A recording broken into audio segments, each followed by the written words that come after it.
Bot kedua karam dalam tempoh 24 jam. Keperluan mendesak Kolej Komuniti Luar Bandar di Sabah.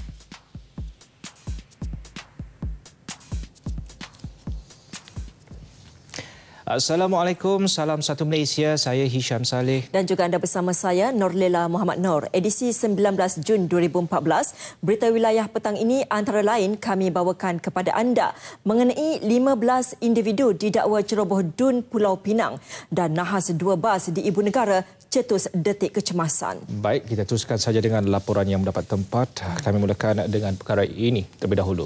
Berturut-turut belum pun selesai usaha mencari dan menyelamat mangsa tragedi bot karam yang membawa 97 pendatang asing warga Indonesia di perairan Sungai Air Hitam Pulau Keri. Sebuah lagi bot pancong dilaporkan terbalik di beacon api gila perairan Sepang awal pagi tadi. 18 penumpang dipercayai juga rakyat Indonesia berjaya diselamatkan, manakala nasib 9 lagi penumpang masih belum diketahui. Kejadian berlaku dalam tempoh 24 jam selepas kejadian bot pertama yang membawa 97 penumpang juga warga Indonesia. Pengarah Operasi Agensi Penguatkuasa Maritim Malaysia APMM Kelang Lieutenant Commander Maritim Muhammad Hambili Yaakob berkata, mangsa yang berjaya diselamatkan terdiri daripada 14 lelaki dewasa dan 4 wanita dewasa. Anggota kami telah berjaya pergi ke tempat kejadian dan mengenal pasti mangsa-mangsa yang selamat, dan ada juga mangsa yang terpaksa kami uruskan medevac, iaitu kecederaan yang agak teruk. Jadi kami menggunakan helikopter untuk membawa ke hospital. Ada satu mangsa. Berdasarkan maklumat awal, bot pancung berkenaan membawa 27 orang penumpang bertolak dari Morib, Banting pukul 3 pagi menuju ke Tanjung Balai, Indonesia. Salah seorang mangsa yang berjaya diselamatkan mengalami kecederaan dan APMM menggunakan khidmat helikopter untuk menghantarnya ke hospital, manakala mangsa yang berjaya diselamatkan dibawa ke JT APMM di Kelang untuk tindakan lanjut. Sehingga jam 3 petang tadi, kedua-dua tragedi bot karam mengorbankan 11 orang dan 32 masih hilang. Dipercayai setakat ini kesemuanya warga Indonesia. Siasatan awal mendapati dalam kejadian pertama, bot membawa muatan penumpang berlebihan iaitu 97 orang, sedangkan ia pada kebiasaannya boleh membawa hanya kira-kira 40 hingga 50 orang penumpang. Kesemua mangsa juga dilaporkan tidak memakai jaket keselamatan. Anggaran usia penumpang antara 6 hingga 60 tahun. Difahamkan semua penumpang yang dipercayai pendatang asing tanpa izin parti itu dalam perjalanan pulang ke kampung halaman bagi menyambut Ramadan. Dan sementara itu, kemungkinan 23 penumpang bot karam di perairan Sungai Air Hitam dekat Pulau Keri masih hidup adalah tinggi. Pihak berkuasa tidak menolak kemungkinan ada antara 23 penumpang itu melarikan diri kerana kesemua mereka tidak memiliki dokumen perjalanan yang sah. Perkara itu dinyatakan Ketua Polis Daerah Kuala Langat Superintendent Azman Abdul Razak dalam sidang media di Pusat Operasi Mencari dan Menyelamat di JT Pantai Kelanang dekat Banting. Bagi pihak polis khususnya dan juga agensi-agensi penguasa sedang menjalankan tindakan-tindakan termasuk mendapatkan maklumat-maklumat daripada masyarakat tempat yang mana perlu menyalurkan maklumat ke atas mana-mana individu khususnya warga negara Indonesia yang dikuatiri merupakan mangsa dalam kes ini. Dan mangsa ini kita percayai akan tidak menyerah diri kerana kemungkinan besar di antara mereka ini tidak memiliki dokumen ataupun memiliki dokumen tetapi pas lawatan itu telah tamat tempoh. Dengan memperluas kawasan operasi, pasukan mencari dan menyelamat berjaya menemui seorang mangsa yang masih hidup dan 2 mayat setakat petang tadi. Polis juga akan melaksanakan tindakan komprehensif bagi mengekang sindiket haram yang berleluasa menjelang Ramadan. Baik saudara, 24 bot dari pelbagai agensi penguatkuasaan, 1 kapal dan 1 pesawat digerakkan dalam operasi mencari dan menyelamat 23 lagi penumpang yang masih hilang dalam tragedi bot karam di muara Sungai Air Hitam dekat Pulau Keri. Manakala kapal Marine KM Danga milik APMM dikerah melakukan satu lagi operasi mencari dan menyelamat penumpang bot pancung yang terbalik dekat Bekena Pigila berhampiran Sepang awal pagi tadi. 27 penumpang di Projek Warga Indonesia sedang menuju Tanjung Pinang untuk persiapan Ramadan. Operasi mencari turut mendapatkan khidmat aset maritim Melaka. Wartawan Zulhafiq Halim menemu bual pengarah Pusat Operasi APMM, Kapten Maritim Hamid Muhammad Amin di Pangkalan Maritim 4 APMM di Pelabuhan Kelang. Jadi silakan Zul. Terima kasih rakan di Angkasa Puri. Assalamualaikum, salam satu Malaysia. Bertemu kembali bersama saya langsung dari Pengkalan daerah Maritim 4 di Pelabuhan Kelang ini, di mana apa yang kita ketahui bahawa berlakunya insiden kejadian bot karam sehingga kini melibatkan dua kejadian yang berbeza. Jadi untuk mula lebih lanjut, kita boleh bersama dengan Kapten Maritim Hamid Muhammad Amin yang selaku pengarah operasi, dan mungkin tuan boleh memperjelaskan dengan lebih terperinci berkenaan dengan kejadian bot karam yang berlaku di muara Sungai Langat semalam dan satu lagi kejadian yang baru berlaku pagi tadi di sekitar perairan Sepang. Silakan. Terima kasih.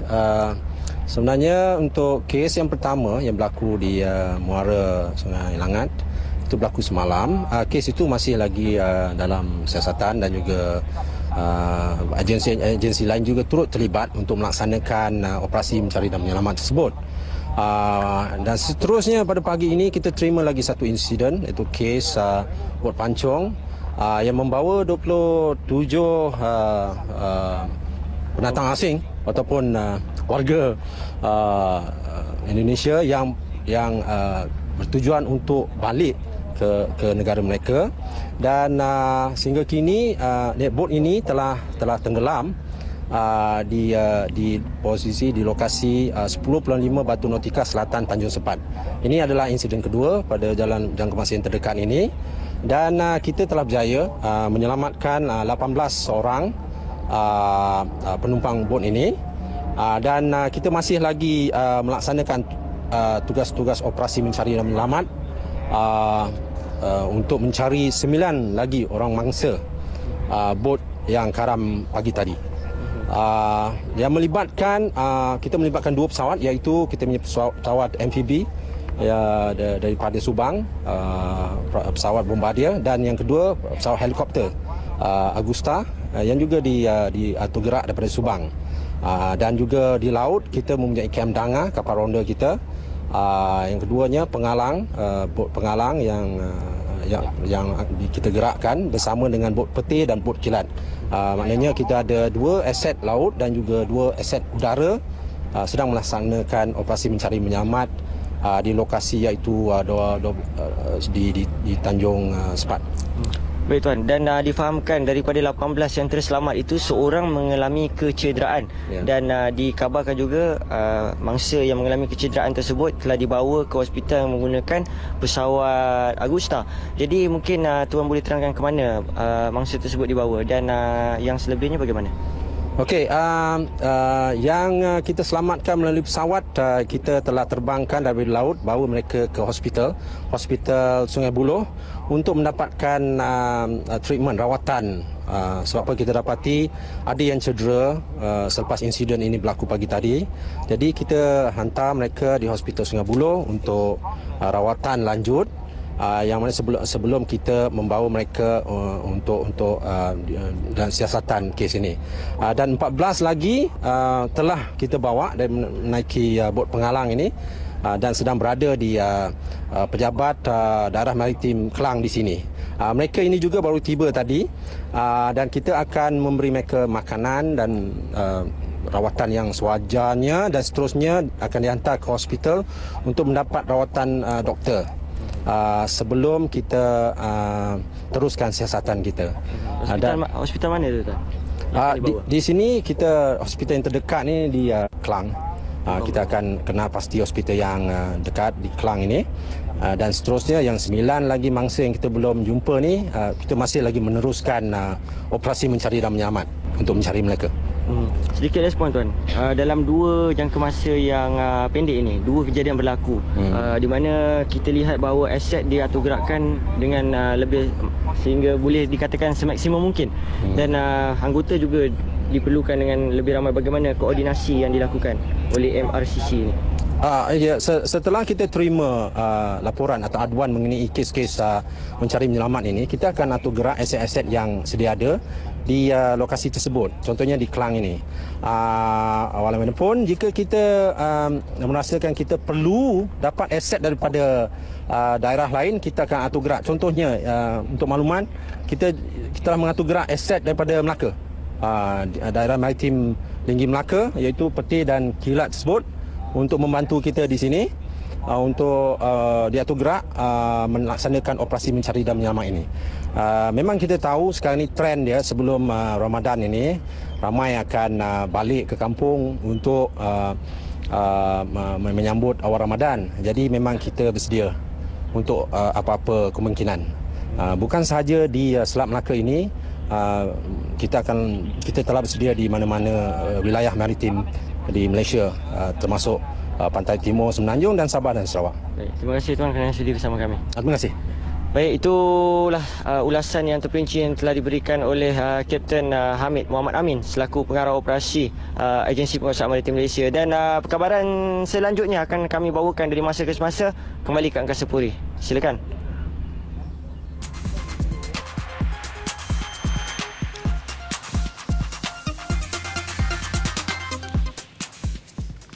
Baik, bersua kembali. Pendakwaan terhadap aduan Sri Delima RSN Raya mengikut Seksyen 4-1-B Akta Hasutan 1948 yang sepatutnya berjalan di Mahkamah Session Georgetown ditangguhkan sehingga diberitahu kelak.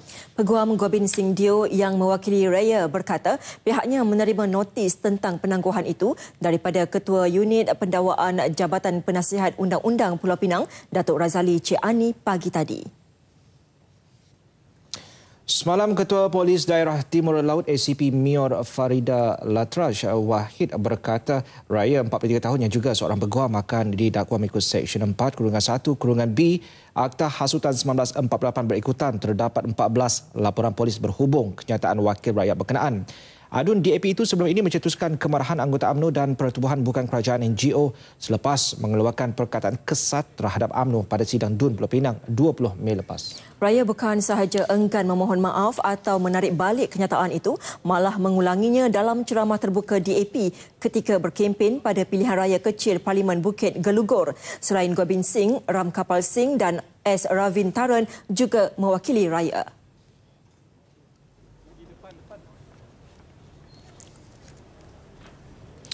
Sementara itu, 15 individu didakwa Mahkamah Magistrate Pulau Pinang atas kesalahan menceroboh masuk ke dalam bangunan Dewan Undangan Negeri DUN Pulau Pinang Mei lalu. Kesemua mereka bagaimanapun mengaku tidak bersalah. Menurut peguam yang mewakili mereka, Datuk Abu Bakar Siddiq, sebutan bersemula kes ditetapkan pada 22 Julai depan. Kesemua tertuduh dibenarkan ikat jamin RM2,000 seorang dengan seorang penjamin. Jika sabit kesalahan, kesemua tertuduh boleh dikenakan penjara maksimum 1 tahun dan denda RM2,000 atau kedua-duanya sekali.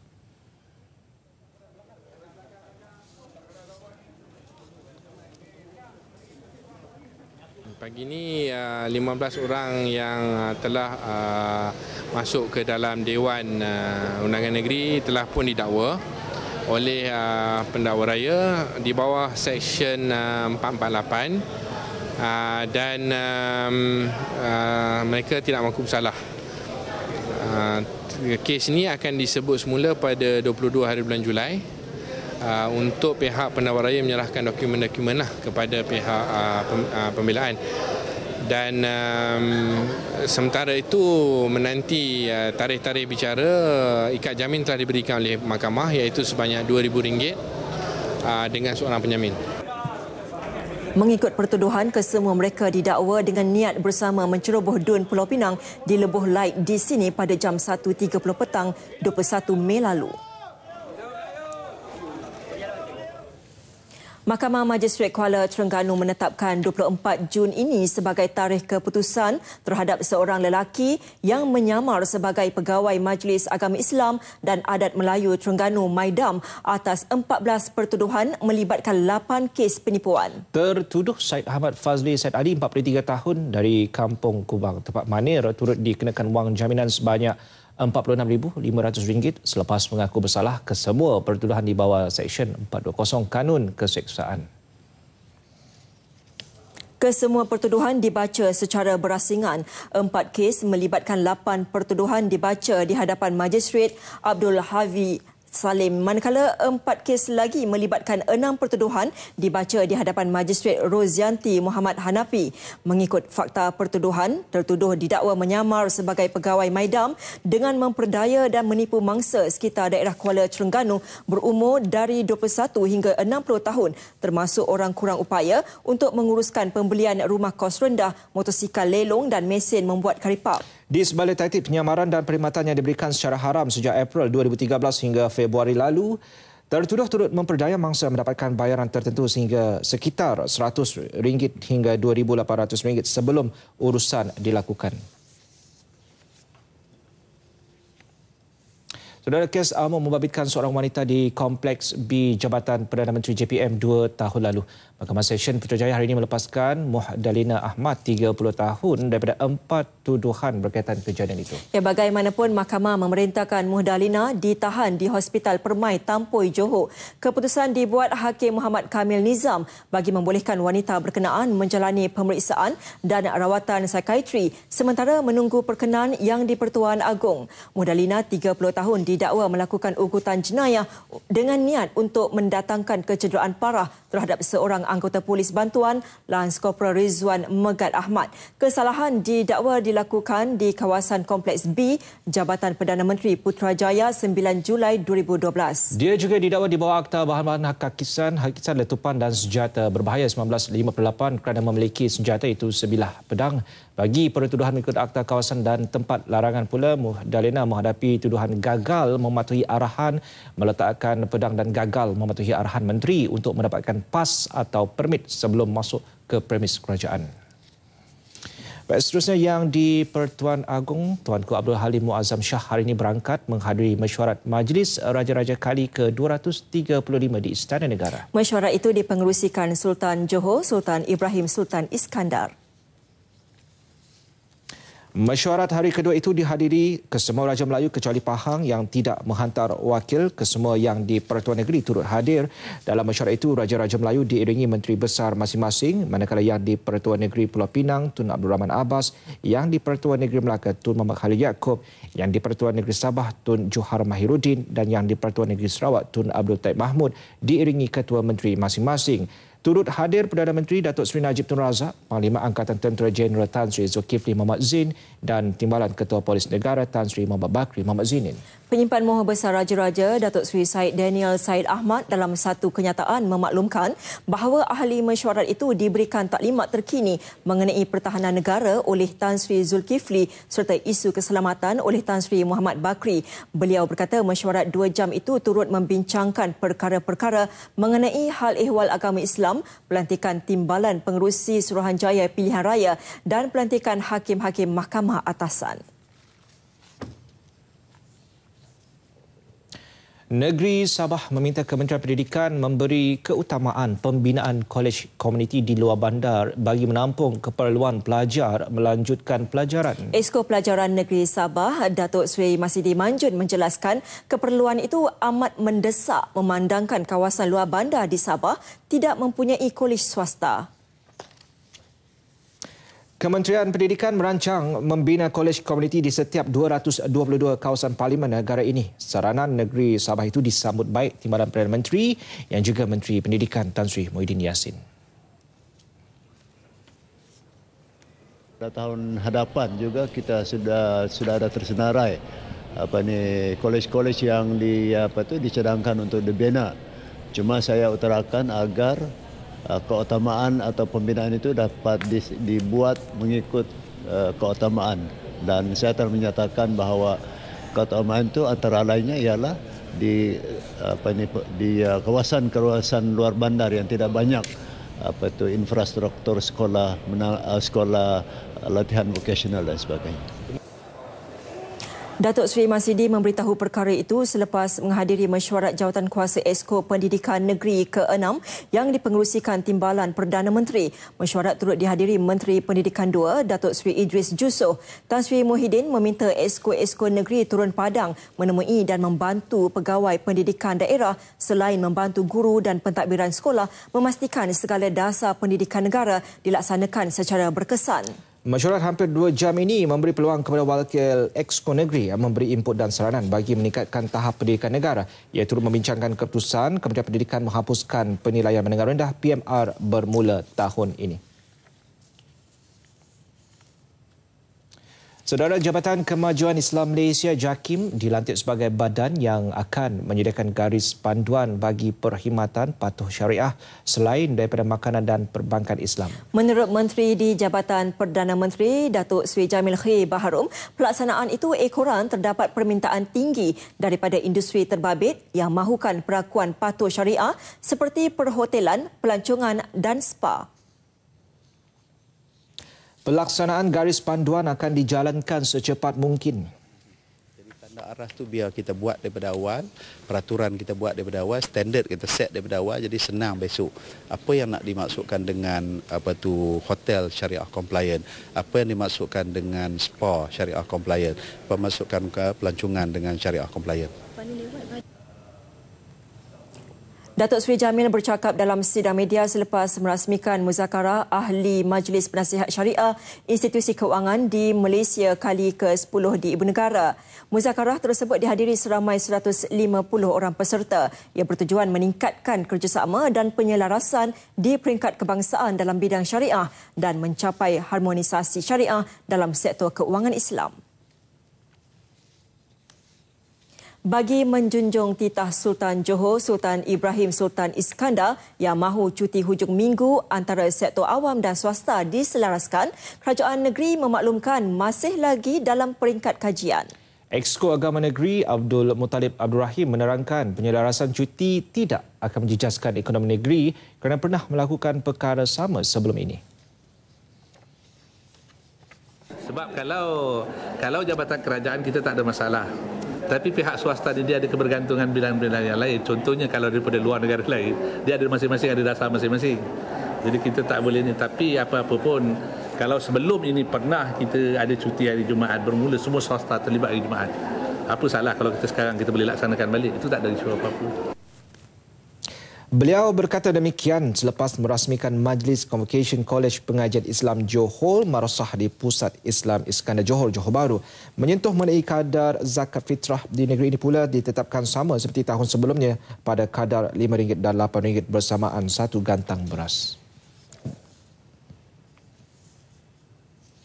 Pemahaman yang lebih jelas menerusi siri jelajah taklimat mengenai sistem cukai barang dan perkhidmatan GST diperhebat. Kawasan perumahan dan kampung-kampung antara lokasi taklimat diadakan agar masyarakat lebih tahu dan sebarang keraguan berhubung pelaksanaannya boleh dikemukakan.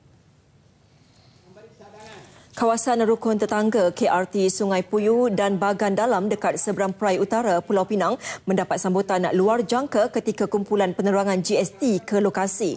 Pengerusi KRT Taman Puyu, Balu Lecumanan mengakui masyarakat setempat lebih memahami dengan maklumat yang disampaikan.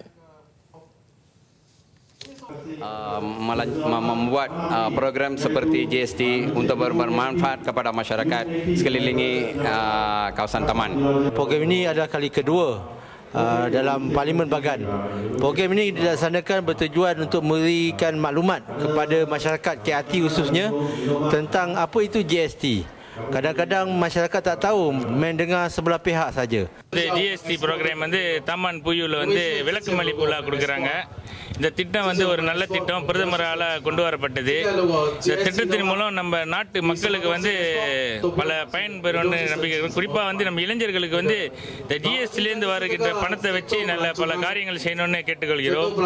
மற்றும் இந்த திட்டத்துக்கு அனைவரும் பொதுமக்கள் ஆதரவு கொடுக்குமாறு கேட்டுக்கொள்கிறோம்.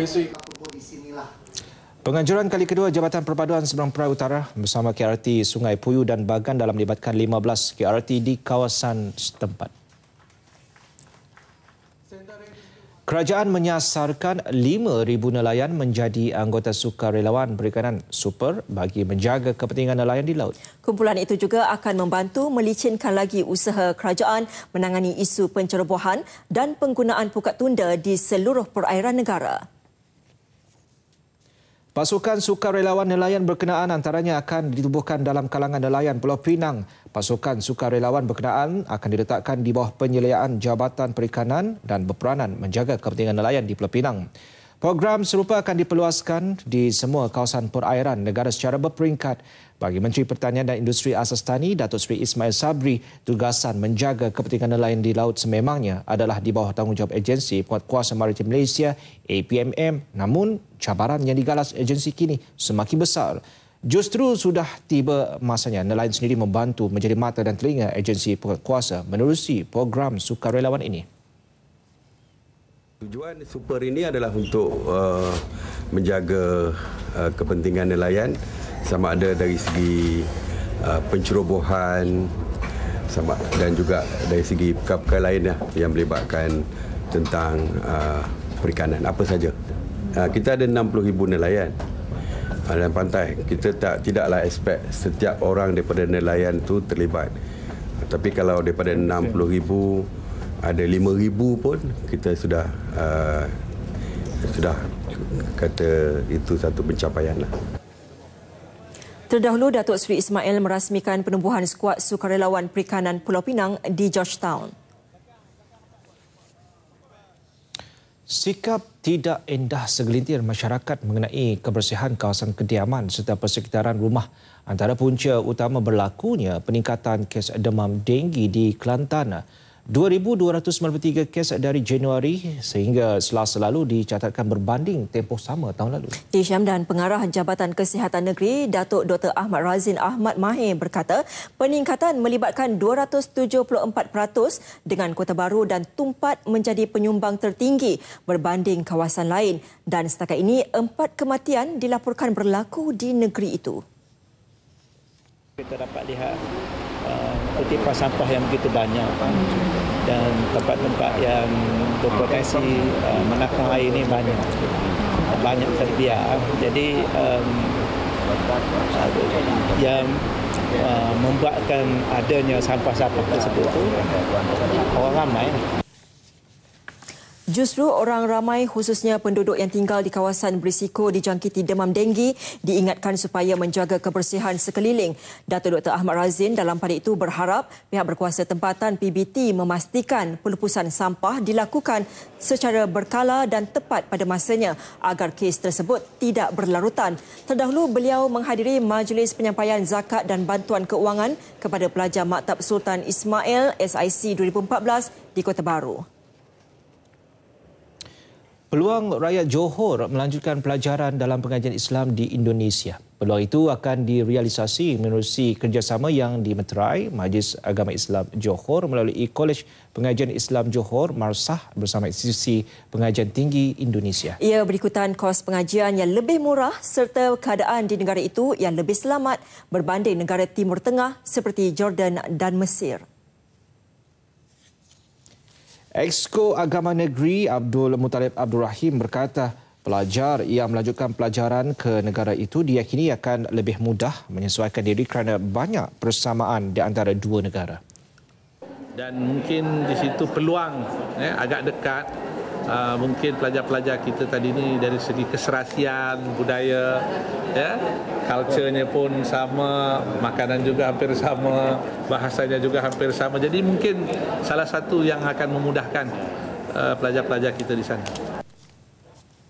Bagi menjayakan usaha berkenaan, satu memorandum persefahaman ditandatangani antara Marsah dengan Institusi Agama Islam Negeri Sultan Taha, Jambi dan Universiti Islam Negeri Ar-Raniri Darul Salam Bandar Aceh, Indonesia. Setakat ini, MAISH telah menaja kira-kira 500 pelajar dalam bidang pengajian Islam di Jordan dan Mesir melibatkan peruntukan kira-kira RM5 juta.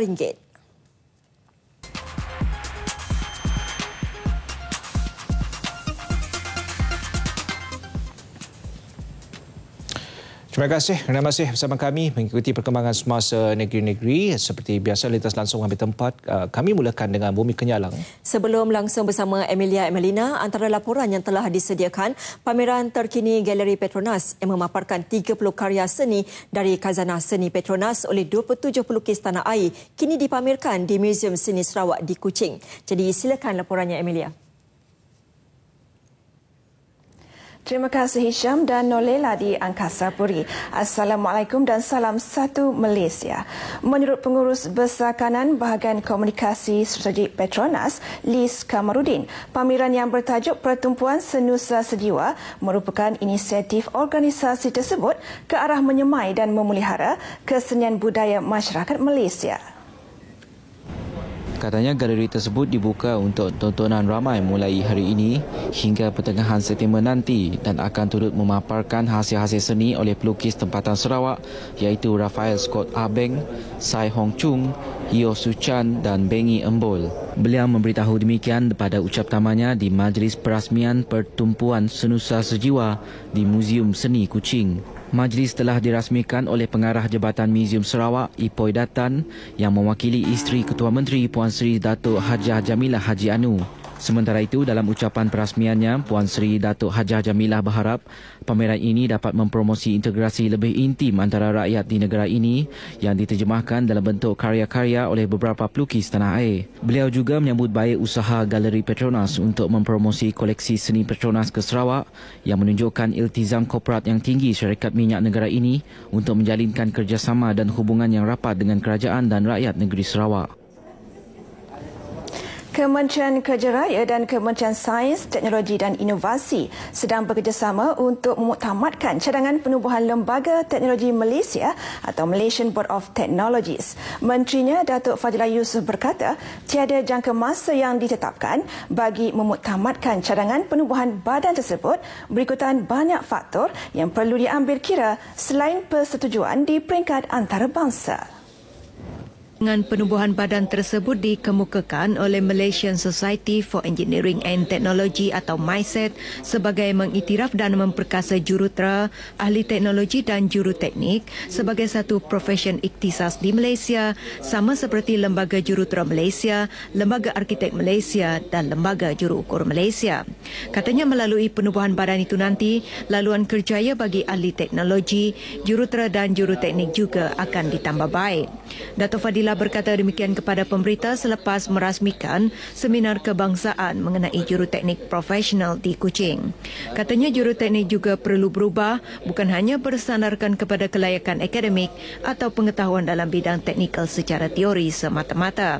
Sebaliknya juruteknik perlu memiliki kemahiran dalam pekerjaan terutama mampu menyelesaikan masalah semasa bertugas selain menghasilkan idea-idea yang kreatif dan inovatif. Datuk Fadilah menyarankan agar juruteknik profesional melibatkan diri dalam program pembangunan profesional berterusan atau CPD seperti yang diamalkan di Australia, Amerika Syarikat dan India. Ini katanya akan membantu merealisasikan usaha kerajaan ke arah menggambarkan Malaysia sebagai penyedia teras juruteknik profesional di peringkat global. Kementerian Pelancongan akan bekerjasama dengan Telekom Malaysia Berhad TM bagi menyediakan perkhidmatan jalur lebar yang lebih laju di Sarawak. Menteri Pelancongan Datuk Amar Abang Johari Tun Openg berkata, kawasan tertentu akan diberi perhatian khusus, antaranya kawasan dari lapangan terbang antarabangsa Kuching hingga ke Damai, selain kawasan Lunduk Sematan. Jelasnya kelajuan perkhidmatan jalur lebar sangat penting bagi menjayakan usaha Sarawak menjadi penganjur beberapa festival antarabangsa seperti Festival Filem Antarabangsa ASEAN. Beliau bercakap dalam sidang media selepas merasmikan TMSME BizFest 2014 di Pusat Konvensyen Borneo Kuching. Sementara itu, dalam ucapannya beliau menyeru syarikat komunikasi agar membantu Sarawak menyediakan perkhidmatan jalur lebar yang lebih laju bagi memacu pembangunan industri kecil dan sederhana di negeri ini.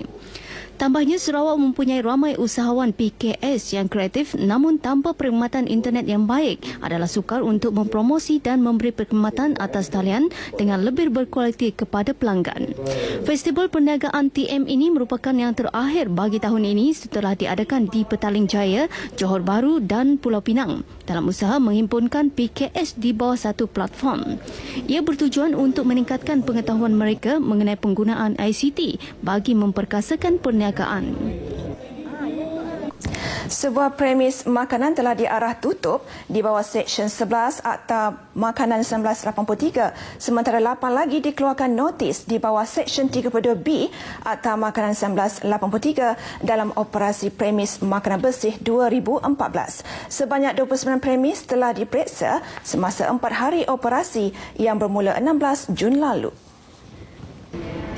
Menurut Ketua Operasi yang juga penolong Pegawai Kesihatan Persekitaran Bahagian Kuching, Abang Erman Abang Ali, premis yang mendapat arahan tutup selama 2 minggu itu perlu mematuhi arahan kebersihan sebelum menyambung perniagaan. Beliau menyatakan demikian selepas mengadakan operasi di salah sebuah premis makanan di Kuching. Pakar Perubatan Kesihatan Awam Dr. Kamaruddin Lajim semasa sidang media di Pejabat Kesihatan Bahagian Kuching berkata, operasi fasa kedua ini memberikan penekanan maksimum kepada aspek pakaian, penyediaan makanan, peralatan dan premis. Jelasnya setakat ini sebanyak 19 kompaun telah dikeluarkan dan 10 daripadanya telah dibayar dengan nilai RM3,900. Selain itu, pihaknya telah menyediakan laman sesawang fosimdomestic.moh.gov.my bagi memudahkan pengusaha premis untuk mendaftar bagi tujuan pemantauan lebih berkesan selain mereka dapat menerima maklumat terkini. Setakat ini, kurang 400 premis telah mendaftar di bahagian Kuching daripada 5,000 premis di negeri ini. Pemilihan Sarawak khasnya Kampung Iboi Ulu di Kampung Sadun Jaya sangat sesuai dalam penganjuran program lawatan integrasi komuniti sempena sambutan Hari Gawai tahun 2014. Ahli Dewan Undangan Negeri Sadun Jaya, Aidil Lariwa berkata, ini memandangkan Sarawak memiliki kepelbagaian dalam etnik, budaya dan agama, bukan saja unik, bahkan komunitinya hidup bertoleransi. Jelasnya keadaan ini seharusnya dijadikan teladan oleh kumpulan-kumpulan rukun tetangga yang lain.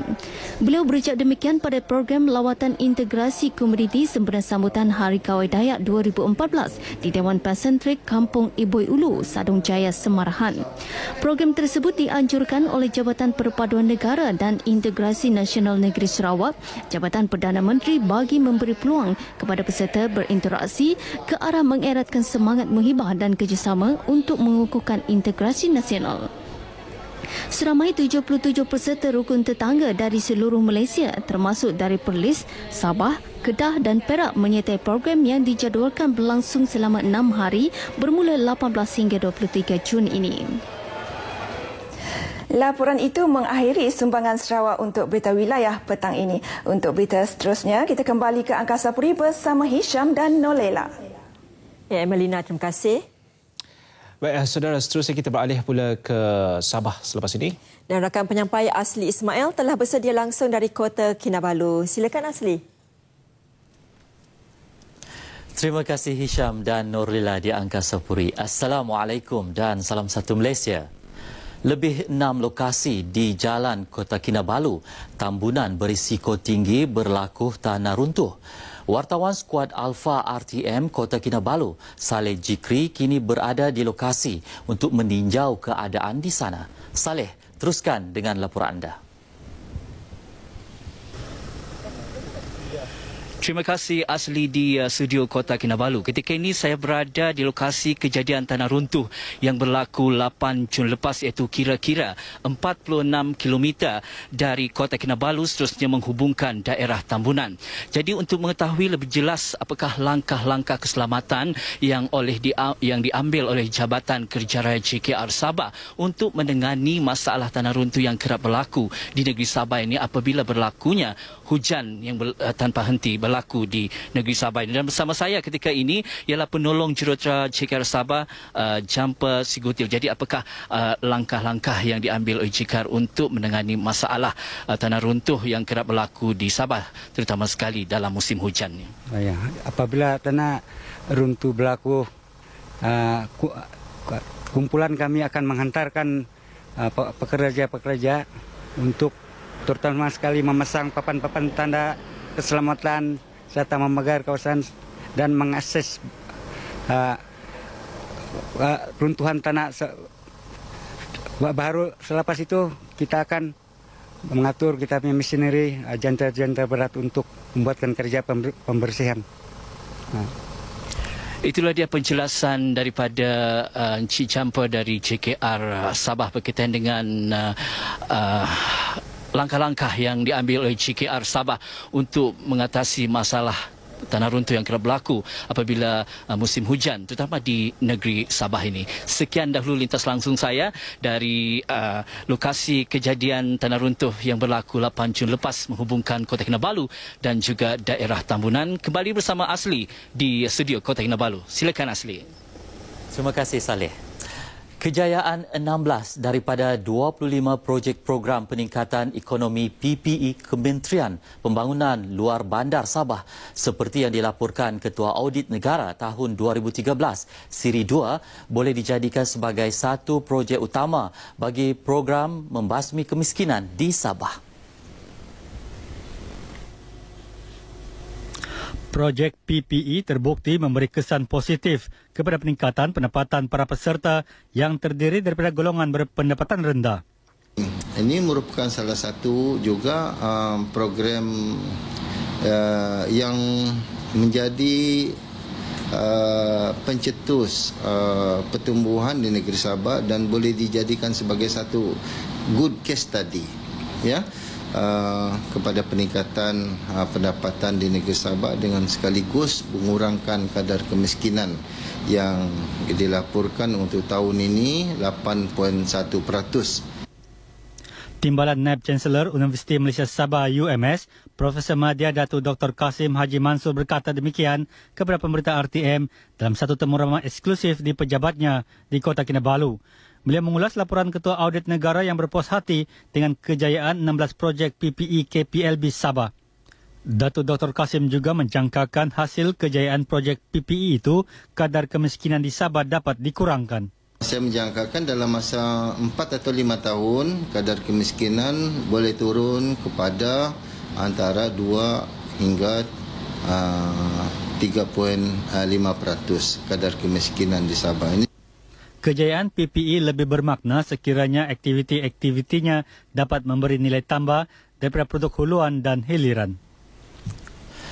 Susulan gesan Ketua Menteri Datuk Seri Panglima Musa Haji Aman agar pihak berkuasa tempatan PBT bekerjasama dengan Dewan Bahasa dan Pustaka memperbetul papan-papan tanda yang mempamir bahasa rojak di negeri ini. Pengarah di PB Sabah Haji Jamaluddin Muhammad Sulong menyatakan pihaknya sedia mengadakan kerjasama. Kerjasama itu penting dalam usaha memartabatkan bahasa Melayu khususnya di papan-papan tanda dan iklan di seluruh negeri. Sebelum papan tanda dinaikkan, memang ada satu syarat wajib oleh PBT dan juga Dewan Bandaraya supaya mendapat perusahaan dari Dewan Bahasa dan Pustaka. Tapi ada ketika kita melihat bahawa yang kita luluskan itu tidak dipasang di papan tanda, tapi mereka pasang yang salah. Haji Jamaluddin menyatakan demikian kepada pemberita RTM di Kota Kinabalu. DBP juga mengadakan taklimat kepada semua PBT di negeri ini bertujuan meningkatkan kesedaran dan kuasa PBT berhubung penggunaan bahasa Melayu yang betul pada papan-papan tanda atau iklan. Sabah Energy Corporation SEC Sendian Berhad, anak syarikat kerajaan negeri yang menerajui pembangunan sumber tenaga di Sabah, memperkenal sistem baharu dalam pengagihan gas asli kepada pihak industri dan komersial di Kota Kinabalu. Sistem tersebut dikenali sebagai sistem talian paip maya. Menerusi sistem pengagihan baharu itu, SEC dapat memenuhi kehendak industri dan komersial di luar KKIP dengan cepat, murah serta memberi pilihan kepada mereka yang mahu menggunakan gas asli. Sejak diperkenalkan, belum sampai 2 tahun, baru setahun lebih, kita telah mendapat, sekarang kita sudah menandatangani dengan 8 customers dan 8 lagi sudah dalam peringkat akhir perbincangan dan akan menandatangani perjanjian jual beli gas asli ini. pada masa yang terdekat lah. Ketua Pegawai Eksekutif SEC Datuk Harun Ismail menyatakan demikian ketika ditemui pemberita dalam Majlis Sabah Energi bersama media di Kota Kinabalu. Beliau turut menjangkakan pulangan pelaburan bagi gas asli itu dalam tempoh 3 hingga 4 tahun lagi. Sekian lintas langsung berita wilayah petang ini dari Kota Kinabalu. Dengan itu kita kembali ke Angkasa Puri bersama Hisam Saleh dan Norila Muhammad Nur. Silakan. Ya, Asli Ismail, terima kasih. Terima kasih.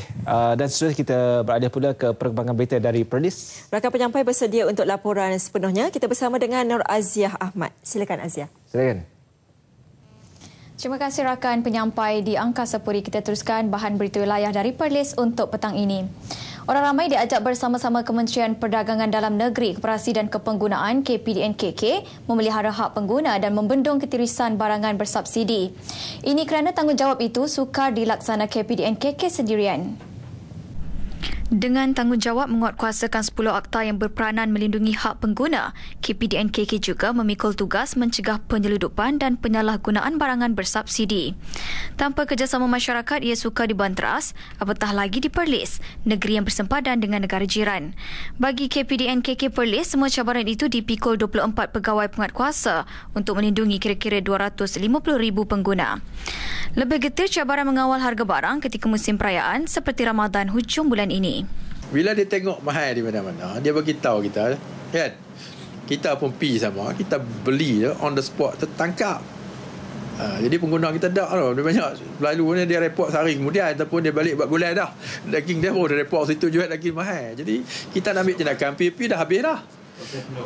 KPDNKK akan melancarkan skim kawalan harga barang untuk menjamin barangan kawalan dijual pada harga yang ditetapkan sepanjang musim perayaan.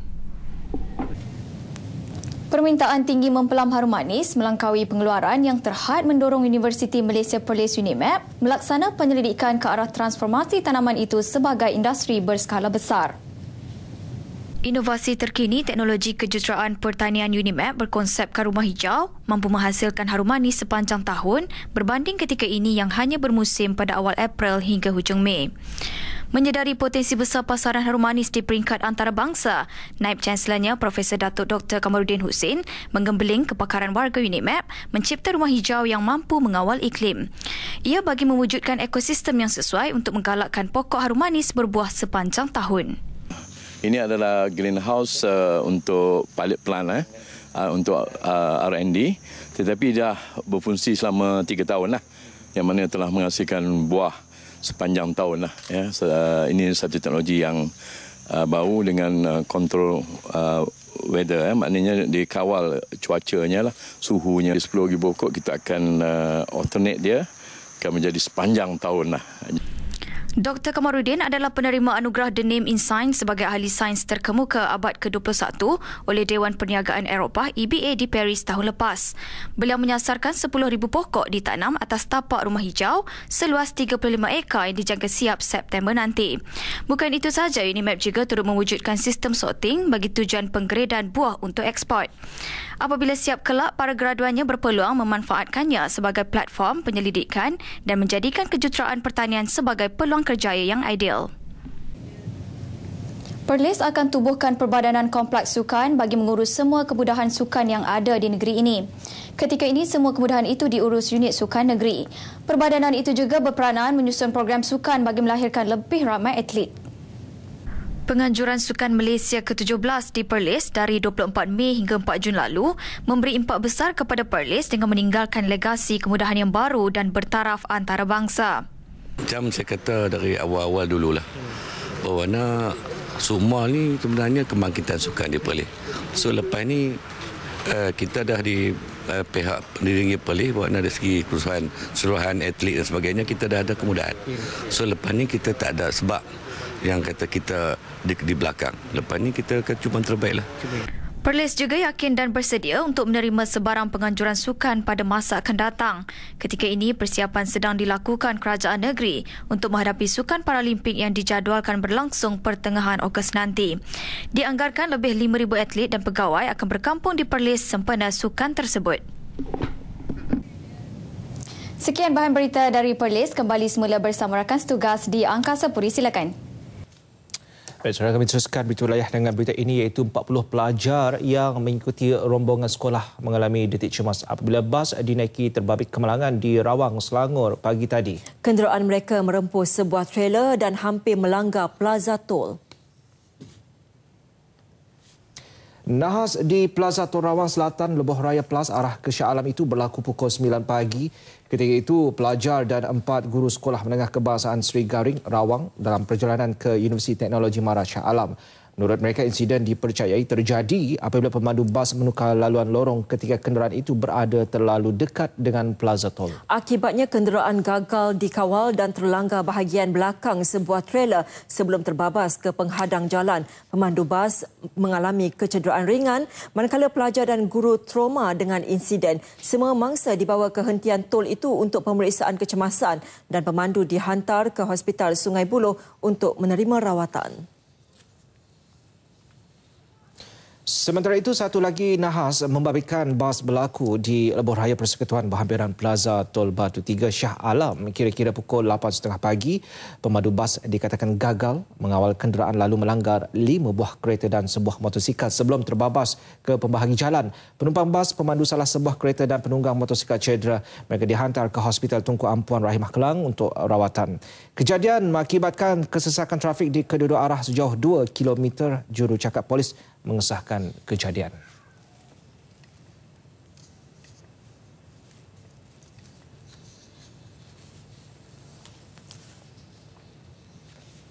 Baik, lebih 6,840 botol kicap tiruan jenama ABC menggunakan botol arak dan logo halal tidak diiktiraf JAKIM ditemui di sebuah premis pengedar pemborong makanan yang pernah diserbu penguat kuasa. Ya, kegiatan pemborong kicap itu terbongkar setelah rumah kedai yang dijadikan stor barangan di Taman Tetan Ceras berkenaan diserbu pihak berkuasa. Serbuan sepasukan penguat kuasa Kementerian Perdagangan Dalam Negeri, Koperasi dan Kepenggunaan KPDN-KK Kuala Lumpur itu turut merampas 18,000 botol kosong yang telah dibersihkan yang dipercayai akan digunakan semula. Serbuan diketuai Timbalan Ketua Pegawai Penguatkuasa Syahrudin Hamzah bersama 8 anggota hasil aduan wakil jenama ABC. Selain orang ramai yang mengesyaki botol kicap terbabit adalah tiruan berdasarkan perbezaan penutup, label dan pelekatnya dengan yang asli. Botol-botol arak yang digunakan adalah dari negara jiran. Justru Ketua Pegawai Penguatkuasa KPDN-KK Kuala Lumpur, Rosli Ahmad menasihatkan pengguna supaya sentiasa berhati-hati apabila hendak membeli sesuatu produk supaya tidak terpedaya dengan barangan tiruan selain segera membuat aduan kepada pihak berkuasa.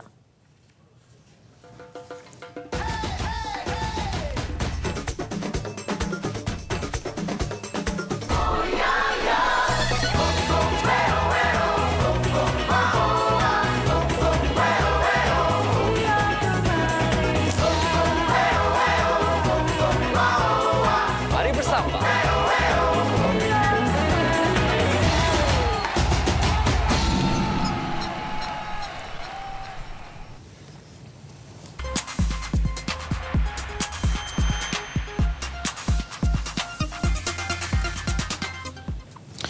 Kita ke perkembangan sukan. Persatuan Bola Sepak Kelantan KAFA akan meneliti terlebih dahulu rakaman insiden berdarah yang melibatkan dua tonggaknya Fakri Saarani dan Farisham Ismail sebelum membuat aduan rasmi ke FAM. Menurut Setiausaha Agung KAFA Azman Ibrahim, sebarang keputusan hanya akan diputuskan selepas menonton video berkenaan. Pada aksi yang berlangsung di Stadium Sultan Mahmud keempat Selasa lalu ketika menentang Selangor, penyerang The Red Warriors Fakri luka di dahi akibat disiku oleh pertahanan lawan Steve Pentelidis, manakala Farisham patah hidung akibat terkena tangan Ahmad Hazwan Bakri. Insiden itu menyebabkan Ahmad Fakri terpaksa menerima 7 jahitan di dahi, manakala Farisham kini dirawat di salah sebuah hospital di Kota Baru. Dan saudara, setakat ini sahaja perkembangan berita wilayah untuk hari ini, dan sebelum berpisah, kita ikuti visual pertandingan taman sekolah dan universiti serta seni flora yang diadakan sempena Pesta Floria Putrajaya. Betul. Dan sebanyak 60 buah taman mini rekaan pelajar sekolah dan penuntut IPT tempatan di pertandingan. Di visual itu menutup perkembangan berita wilayah untuk hari ini. Dengan itu, berita wilayah terus kepada anda.